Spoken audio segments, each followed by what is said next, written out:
Mike and Dave rolling, boots on the ground. Big Rooster Media making their rounds. Tackling water wars, rights in a bind. Speaking the truth, leaving no one behind. Whoa, raise your glasses high tonight. Talking water, talking rights, keeping it tight. Food reviews and facts so bold. Klamath Store. What's up, Klamath Falls? This is Mike.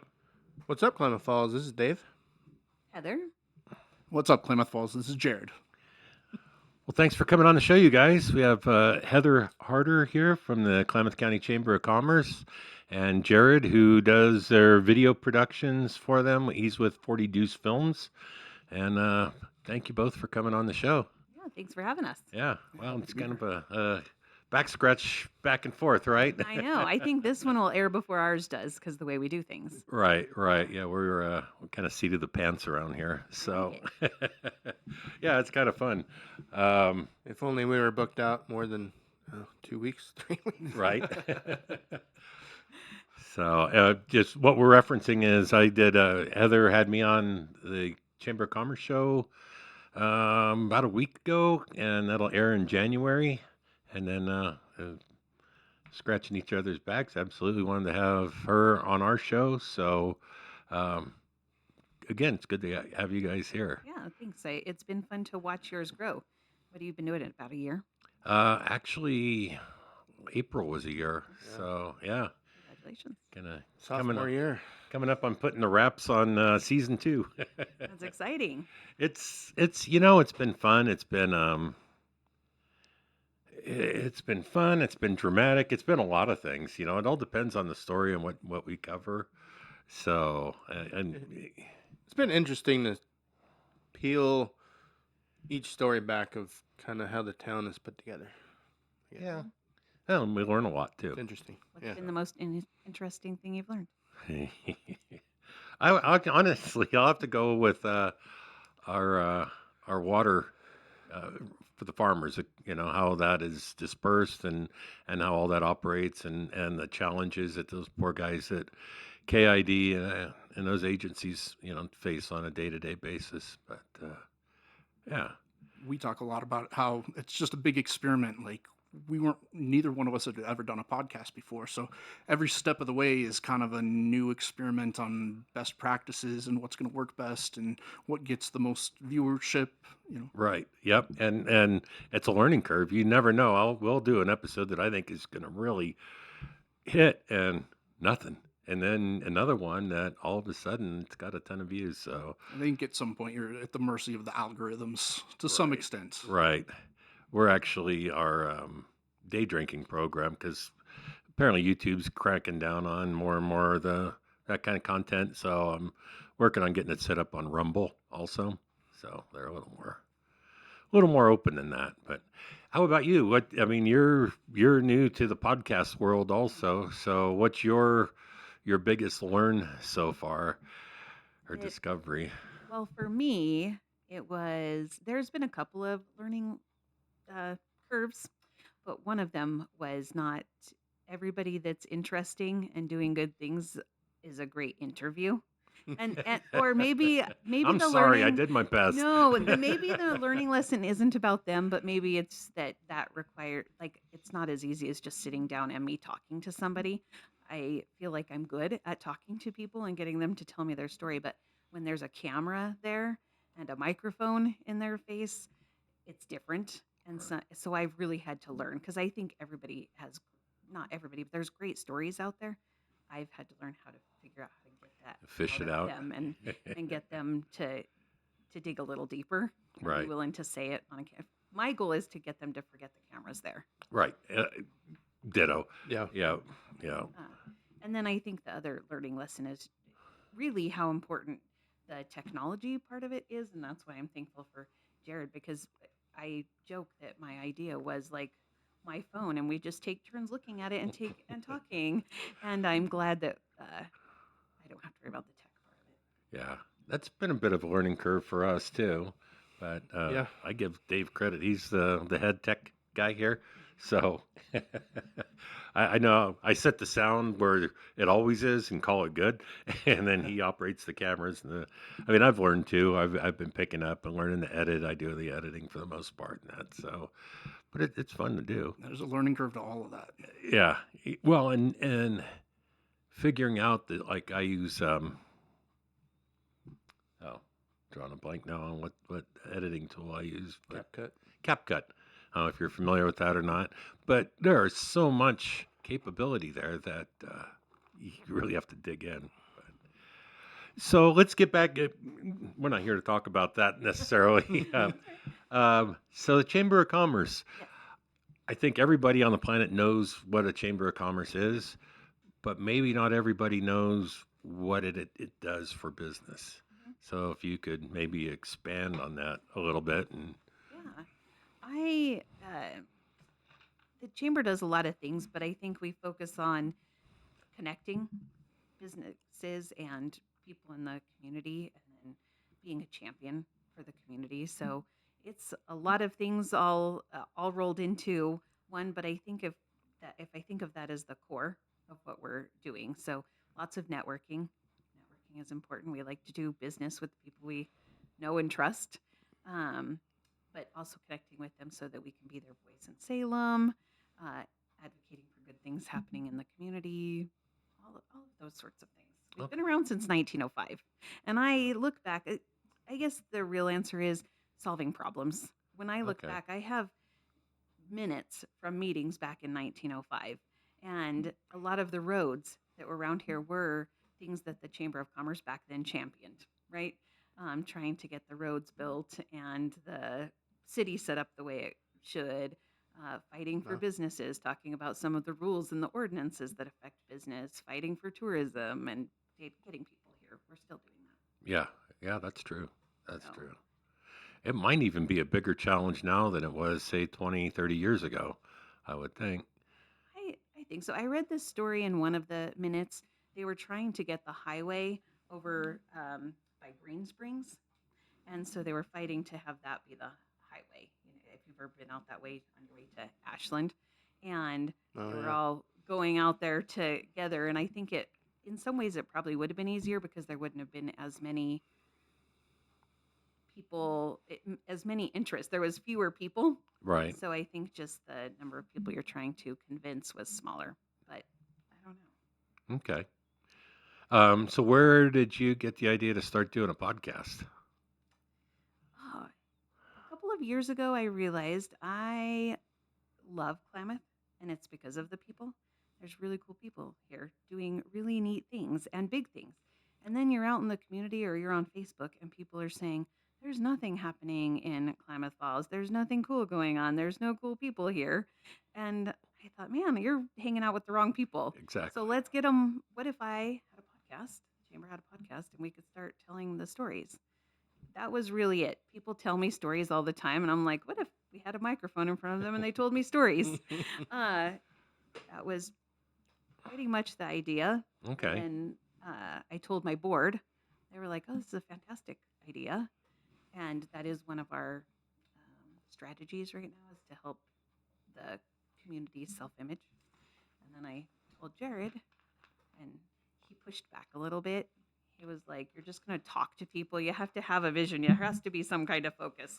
And that's when we came up with Shaping the Basin, to talk about the people that are doing that. Okay. And that was not a quick process.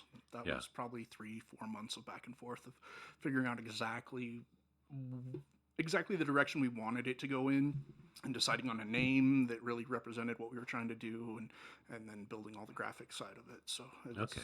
It was not a quick process by any means. Yeah. Yeah. Do you do all the graphic design in that yourself? Yep. Yeah. Okay. So, the intro is all done in 3D. The vision was to try and show, some of the Klamath Basin, some sand being poured in. That was kind of the basic idea of it, and I think we did pretty good on it. Yeah. I seem to really enjoy the intro. I've heard quite a bit the last couple weeks. Oh, good, good. Yeah, no, it is very good. That's something we tried to do too. It was just our logo, if you will, and then us. And so I went and got some pictures and that, and tried to put a little slideshow, if you will, together to get the thing started. But So, can we talk a little bit about 40 Deuce Films as well? Yeah, As I'm so, fine with that. tell the folks, well, I mean, well, a little bit more about what it is. So, Sure. So primarily, what I do is make videos for other businesses to be able to promote themselves. I do some documentary work as well. Like I have a history series on the Klamath Basin. The first episode is out on that with some of the ladies that helped found the Ross Raglan back in the 1980s. We're all in their 80s and 90s now, and so I think it's important to tell those stories and hear from the people that lived it because history gets changed as Right. time goes on, and so I just want to help document some of that history here. And then in a couple weeks, I'm going to work on a feature film. So yeah, we were chatting about that a little bit before the cameras went on, and I'm happy for you. That sounds like a great opportunity. Yeah. And so it seems like we all have the same goal in mind with what we're doing. It's a great place to live if you want to make it that, right? So I think inspiring people. We all know there's issues in our community, right? We can probably sit around, we could have an episode talking about some of those. right, But my opinion is find something and work on it, right? Let's work on solutions, not just complaining about the problems. And that's one thing I love. And I think it's probably true in yours too. But when we're talking to people, those are the people that are getting involved. They found something they cared about enough to put their time and their energy into. And almost everyone we've interviewed, they aren't just running a business, they're volunteering in one way or another. They're working on a problem they see and they're working to make the community a better place. And that's what I like to highlight. I've not made it to, what do you call it, the 8 o'clock? Awake at 8. Yes, Ish. because I have a day job, but it seems to be we've both made it to like the small cats small business mixer, and that sounds like that too on the same genre. And it is nice to get out and talk with people, small businesses that are positive, that all focus on doing their own little to build up the community. Mhm. I think people get so stuck in their day-to-day life and just trying to survive and get through day-to-day that don't they don't have the opportunity to understand what's happening in the community. Yeah. And that's kind of a shame. I mean, it's before you complain about a community or the place that you live, look at maybe some of the causes or what you can do to affect change to make it better instead of just, well, this is horrible or that's horrible and just leave it at that. No, be a part of the solution. I would challenge anybody who just wants to complain about the problems to find me a community that doesn't have any. Right? Exactly. Exactly. And I think I just have thought along those lines, and it left. Man, now I know what it's like for a podcast guest. I think this is crazy. No, I think the other part of that is making sure that you fully understand the problem, because I think there's a lot of people that don't understand how things work, and I see things online where they're like, "Oh, this was done without anybody knowing," but I've seen the notices going out for months on end that it's about to happen. And so there's a lot of things that people don't understand or don't know. So take the time to know before you Right. Research it before you complain about research it. before you complain about I it. think a lot of places put out their notices on social media, but again, talking about those algorithms, like you may not see it just because some place posted it. If those aren't the places you're following or if people that you know aren't sharing it, you're probably not going to see that information. Right. Right. I mean, we try to share local business stuff on our Facebook page, but the algorithm thing, sometimes I'll see it. I'm like, oh, that's really cool, but it was 3 days ago. So yeah, algorithm's kind of frustrating sometimes. Well, I talk to people that are like, "Oh, I didn't even know this event was happening." And I think that's all I've been talking about for 3 months. Everywhere I go, everyone I talk to. And so I don't know. I think we're also just inundated with so much information that trying to get somebody's attention long enough that they stop and pay attention to it. And I'm guilty of that. I have a hard time sitting through a full length movie anymore. I hate to admit it, but yeah, There's that so many things vying for our attention all the time. exactly. Yeah, the stupid phone for one. Amazing how much time you can spend on it. Oh, it's ridiculous. We carry around all the world's knowledge in our pockets. Yep. And we watch cat videos. No, it's probably been. I used to work in the cell phone industry, mid to late '90s and early 2000s, and One of our vice presidents at the company at the time said that exactly what you did. We carry the world's knowledge in our pockets now. And that's stuck with me ever since. I mean, you think about that. That is amazing. Absolutely amazing. You don't have to wonder about the lyrics to a song or how nuclear fission works. You can look it all up on your phone. It's pretty Imagine if we amazing. could focus all that energy into using all of that knowledge for something good. Positive, right? Yeah. Yeah. So getting back to the chamber, say a business owner is interested, they're kind of back and forth and that what's the sales pitch to say, you know what, this is what we can offer your business. This is why you should sign up with us. I think it depends on where the business is in its cycle.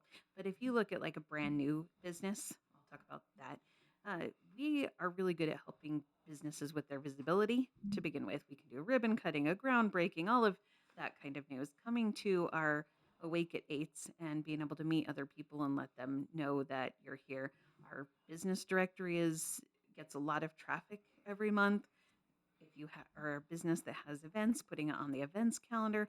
But if you're a brand new business, getting in, getting connected, and being able to share, we have over 600 members, and our Facebook following is pretty big. So that's a pretty good reach right away, and you get that with your membership.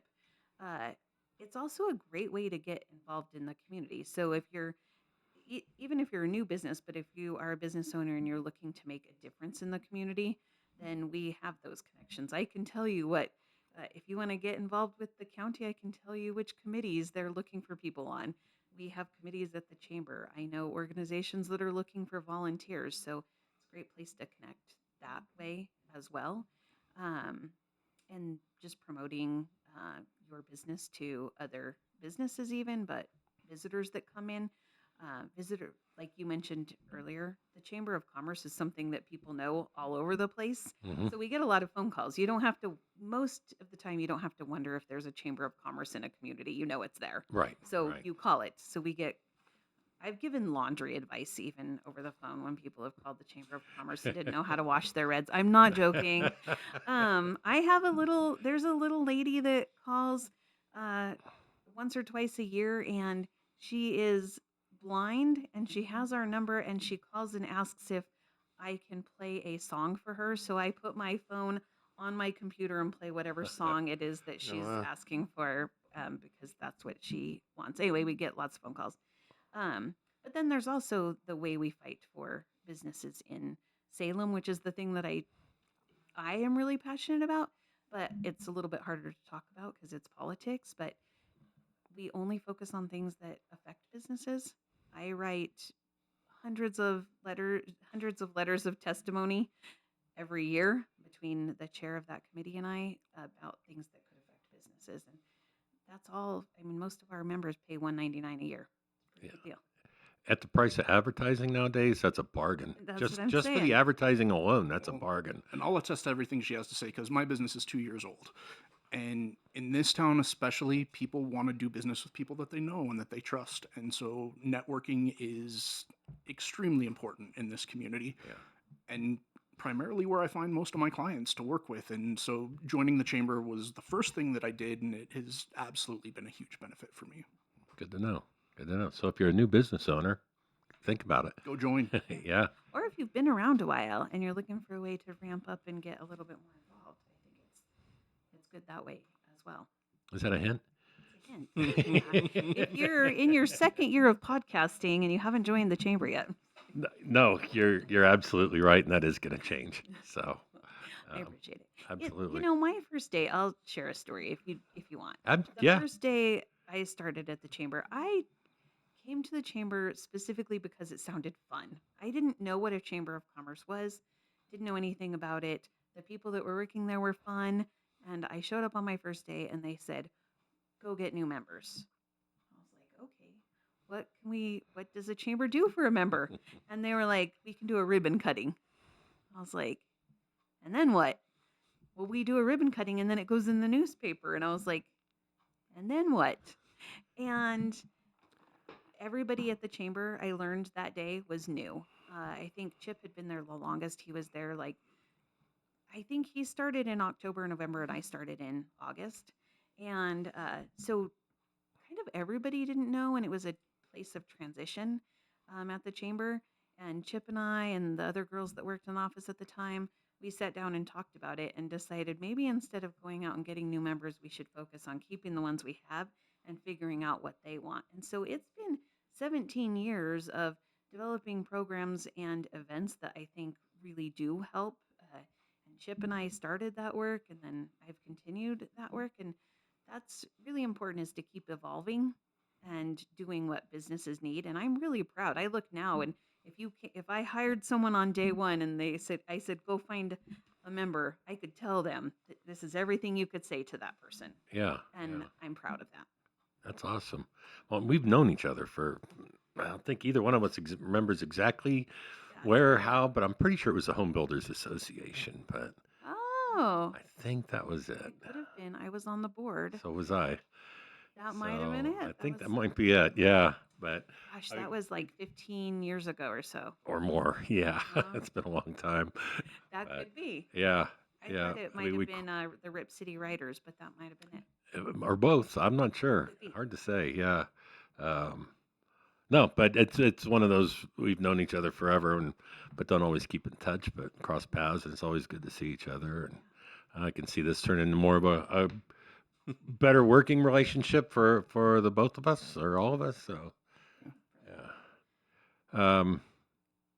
yeah, and I am going to fix that as far as getting a I didn't membership. come here to strong arm you, but everybody heard it here.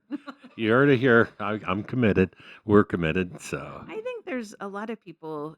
First of all, finding the time when you're running your business and trying to do all of the things, finding the time. There is an application online, so I will plug that. You can do it at 3:00 in the morning if you want. what's the website that they would go to? Klamath.org. Okay. Super easy. And my office is super helpful. The girls in my office people message us on Facebook. We'll help that way if we need to.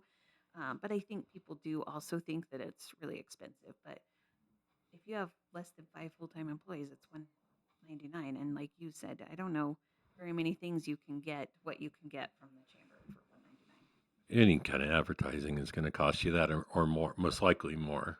So And if you want to do business locally, Jerrod is a really good example. I mean, Jerrod and I working together is strictly that. He joined, and one day I didn't even think about him helping with the podcast.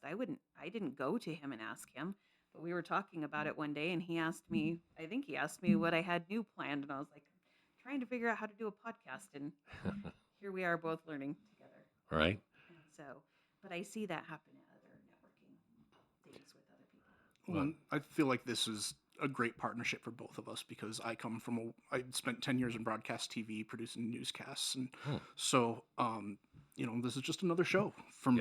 Yeah. This is kind of my wheelhouse and what I do. So I know the first time I watched it, I complimented Heather. I just said, it was the background very professional looking, the way the environment very calm and quiet, or I'm not really sure, but a very comfortable environment. And I was super impressed. Very professional well, thank you. appearance. Not so much here, but we try. I love it. The casualness of it is fun. It's a different feel, different vibe, different presentation. Yeah, it's supposed to be a casual conversation, no matter what the topic is. So, She talked about businesses evolving a few minutes ago. Where do you guys see this evolving into? oh boy, I don't know. We've had conversations back and forth on that. I would like to see this maybe another spinoff. I always want to stay focused on Klamath Falls with this show, but I wouldn't mind doing like maybe a state. What's up? Maybe not What's Up Oregon, but something along those lines. The same premise, but that's statewide instead of just focused here locally. The one I gotta admit, kind of a disappointment so far. I think is our start off as Kentucky Bourbon Boys. We're both we're not alcoholics. We just like bourbon a lot. And so we started that. I mean, last year we went to the Bourbon Trail, us and our wives, and in Kentucky, and then we went to Nashville and that. And we do recipes. We show you how to make last 2 weeks how to make simple syrup, how to make grenadine, different cocktail recipes. We do reviews on that. I really thought that there's a lot of that on the internet, but it's really focused like on bourbon or whiskey or something very particular. And yeah, I was hoping it was going to take off more than it has. And the upshot is that it doesn't really cost us anything to make the show. Maybe it'll take off, maybe it doesn't, but I can promise you we have a good time making it. Maybe you just haven't found your audience yet. Right? And so that's why it's going to continue on YouTube, but it's also going to get moved over to Rumble. So I have one little glitch. I'm having to get it uploaded to Rumble, but I'm getting there. So All right, do you have more viewers on YouTube, or are they more viewers on Facebook? but it depends on what, I don't really do reels on YouTube. The reels on Facebook get a ton of hits, regardless of which one of us does it. It gets a lot of Well, views. yeah. We've done a lot. It's easy with you got your phone, and I did the hot wing challenge at Sidelines, and that was horrible. Yeah. Yeah. That was the worst challenge. I'm a heat guy. So you're not going on the show Hot But Ones anytime soon? Well, no, This was no, worse I than have. Hot Ones. Yeah, I have done. I've probably done 10 heat challenges, and I'll give it to them for a local. I mean, here we go again in Klamath Falls. That has been the worst one because I've tried. There's all sorts gummy bears, the one chip challenge. These are all national whatevers.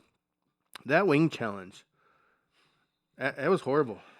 Kudos to you for finishing. I tried.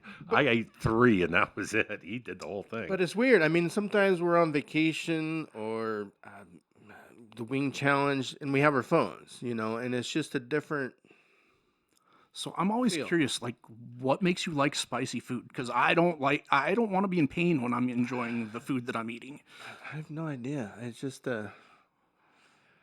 you start off slow, and you're like, "Ooh, that's hot," and you're like, "Well, what else?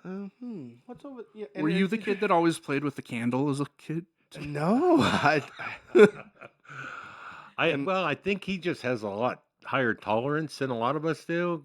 You've been eating it for most of your life, right? Hot foods. yeah, I get, And- and yeah, I'd say college time because Oh. and no disrespect, my parents were like salt and pepper kind of people, and that was fine. When I got out in the world now, what's that? A jalapeno thing? It looks kind of, it just went from there, I guess. I don't.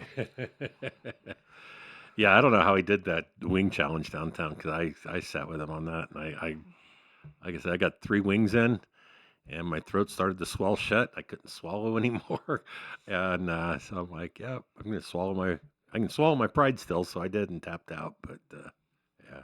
I wish I could. It's hard to. I don't know because we're out somewhere, and then Facebook is there, so we can go live or do whatever. I don't. Do you know Facebook? Because we're at 18 and change for views on YouTube, Oh yeah, we're but we've done almost the 19,000 views on YouTube. Well, so how's Facebook? I'm not sure. I mean, I know, well, but Facebook's kind of different. I mean, we can share the YouTube upload, but you can't post a half-hour video Oh, sure you can. on Facebook. Really? Yeah. All right. Well, maybe I'll start doing that as Yeah, well. we upload every one of our episodes as a full episode. So, and I believe our longest episode's about 52 minutes. Okay. The problem is file size. We can chat about that afterwards. All right. None of you guys at home are going to have any interest in this conversation. Yeah. Me neither. I just show up and talk to people. So that's all of that. Yeah. No, I'd be interested in doing that also. I mean, the more, and I've had people bugging me. Oh, you need to do short clips on TikTok, and yeah, I probably should. In the summertime, I don't really have time to do that kind of stuff. I'll sit down, either in the evening before the show's going to air, or first thing in the morning, which I've learned not to do on the day that we're going to air an episode, and get my editing in and then get it uploaded. But if your internet's acting up or you're having a glitch on the computer, sometimes it's doesn't work out so well. So, but I've got a really fast connection at home, and I still think it's about 30 to 35 minutes to upload an episode for me. So okay, yeah, it depends. If it half hour, I find it's almost 1 to 1 for me uploading. If I got a half-hour episode, it's going to take about that long. So, but yeah. So I have I guess a commerce question. You were talking about roads and stuff earlier. So where does the commerce see us in 5 years, or what's their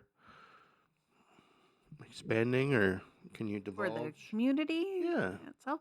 Well, we have grown so much in the last gosh, I'll just say from the 17 years I've been at the chamber, already where we've grown. So I think we're just going to continue. When I look at the number of, tourism can drive a community's growth because people come here and they like it here and then they want to move here.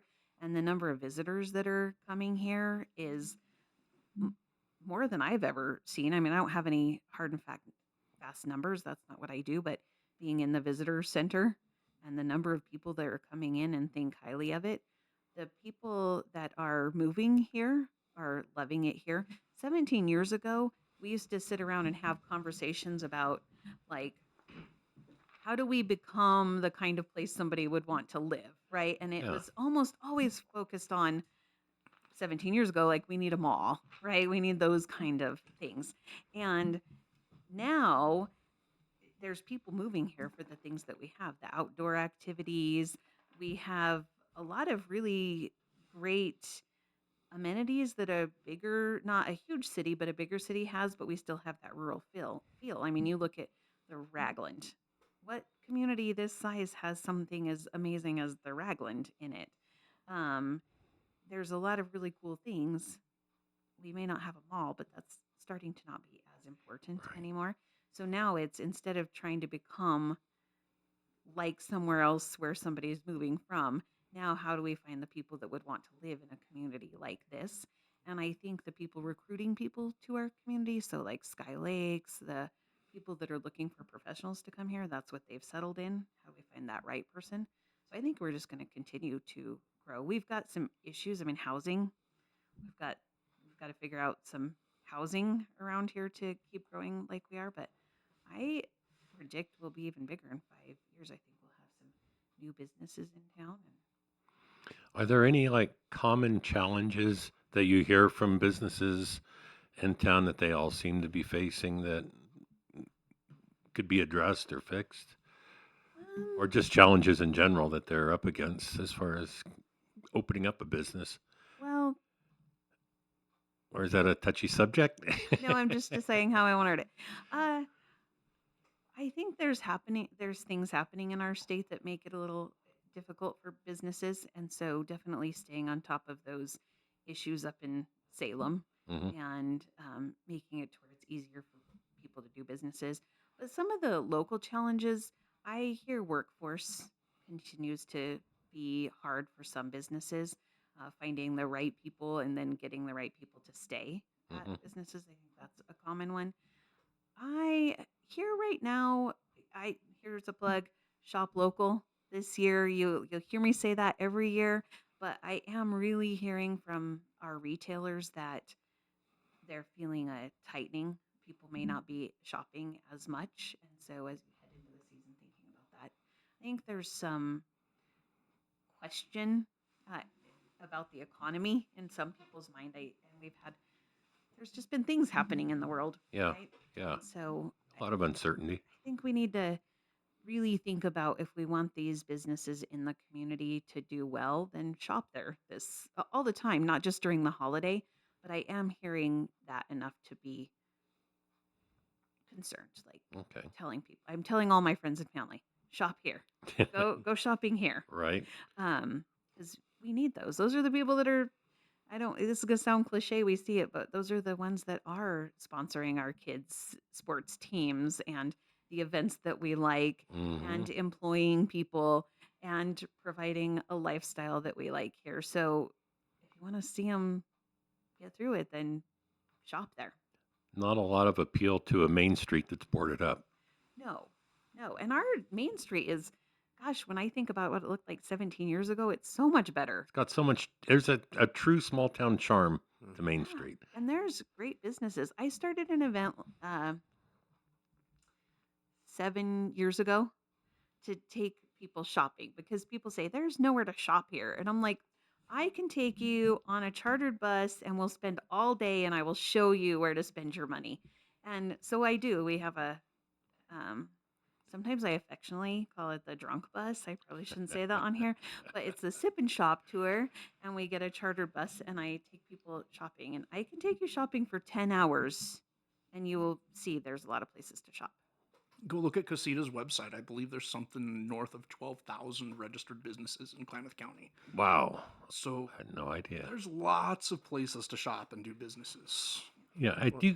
Oh, go ahead, Dave. Well, getting back to the mall thing, me and the wife were in Medford last Thursday. We went to the mall. We had a little bit of time. Like, hey, let's go check out the mall. I think we've over.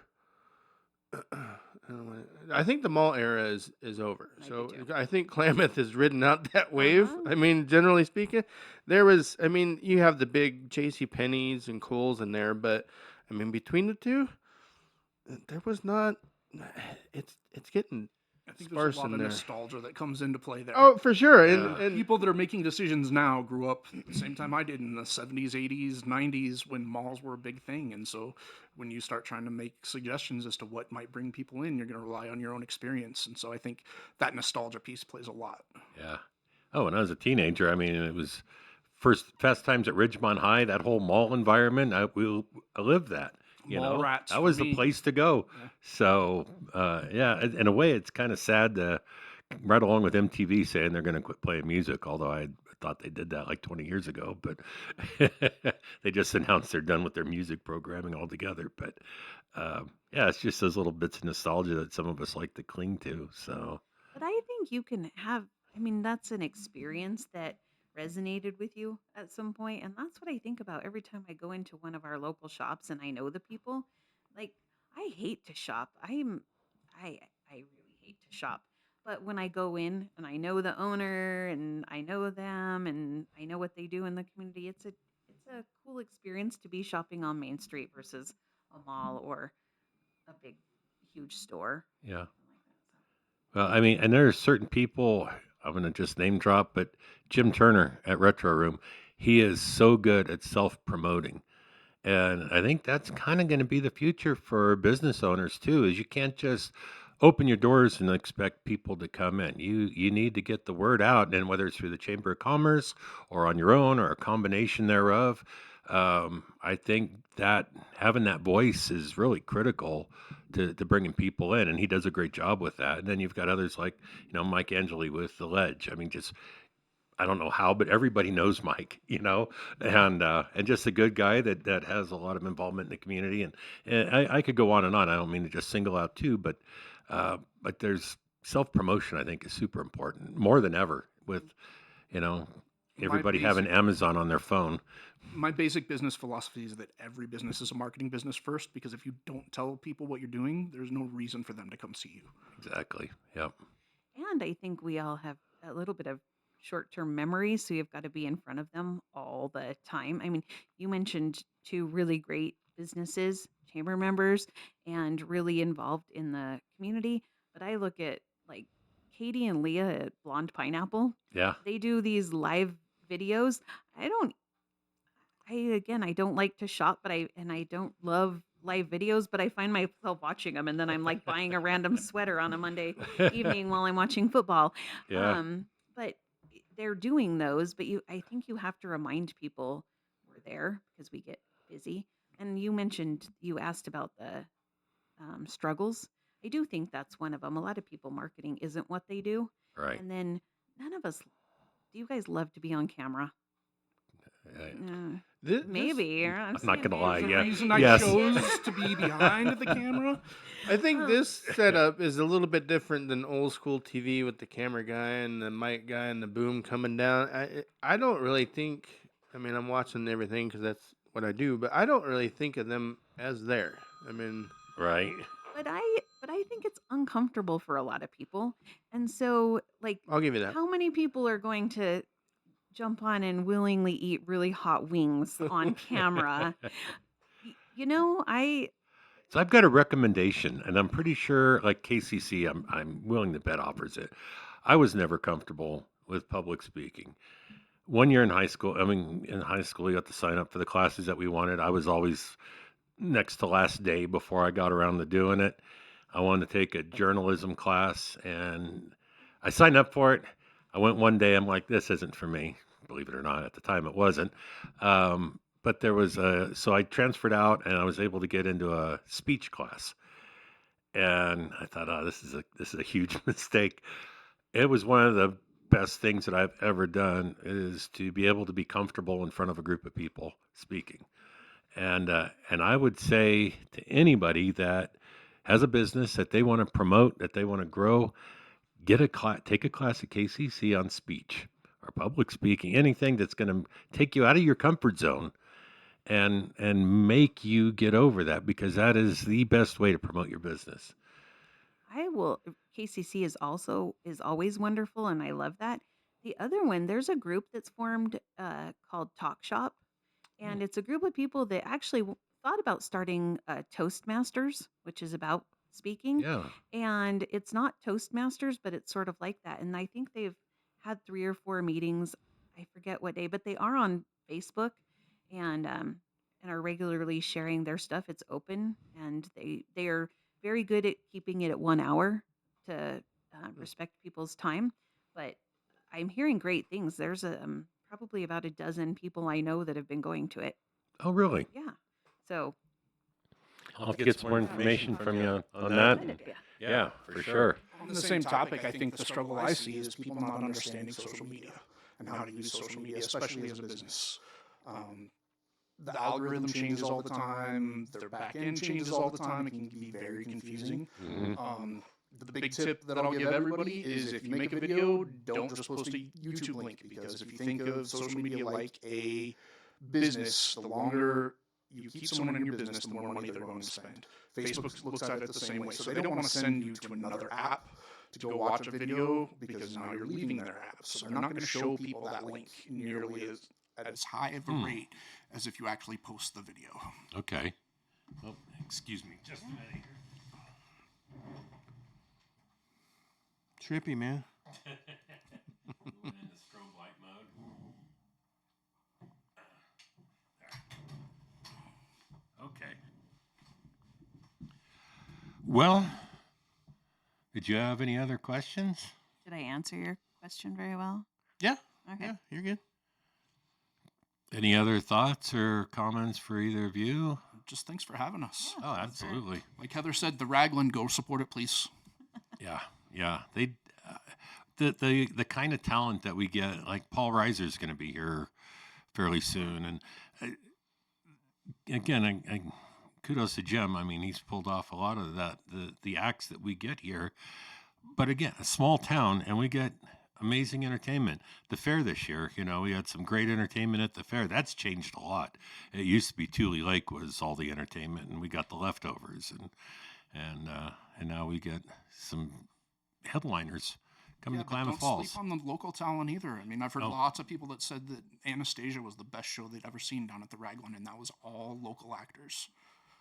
And Chip Massey, yeah, neat. I haven't talked to him in years, but I know is he still as involved as he used to be in that? He's still very involved in the community. His Okay. role at the community college takes him to where him and I aren't in the same circles much anymore. But he's still very involved in making. He was at the Raglan too, wasn't he? Putting out like Linkville players or He something. was if I at the remember Raglan. right. He used to produce some stuff. I don't Yeah. think he's doing that as much anymore. I think Okay. his work at KCC keeps him pretty busy, and I Yeah. haven't seen him on there. But the other thing is get involved. I can say without a doubt, over 17 years, all the cool things that have happened was just a group of people who decided to make it happen or make something better. And so we can all sit around on our couches and complain, or you can go out and volunteer or create something Right. and make our community even more amazing than it already is. So And support the people that are doing those things. It may not be an event that you're particularly super interested in, but if people don't go support these, there's no reason for these events to continue to happen and for an event that is in your wheelhouse to come along. And so we have to support all the events that are happening out in our community. That's a great point. Great point. That's easy to overlook. Well, yeah. Thank you both again for coming on the show. And yeah, we'll get this out. It'll be next Wednesday. We'll have it out there. So looking forward to it. And I'll see you soon with a check. perfect. All right. Well, thanks a lot, you guys. Hope you enjoyed the show, and we'll catch you next week.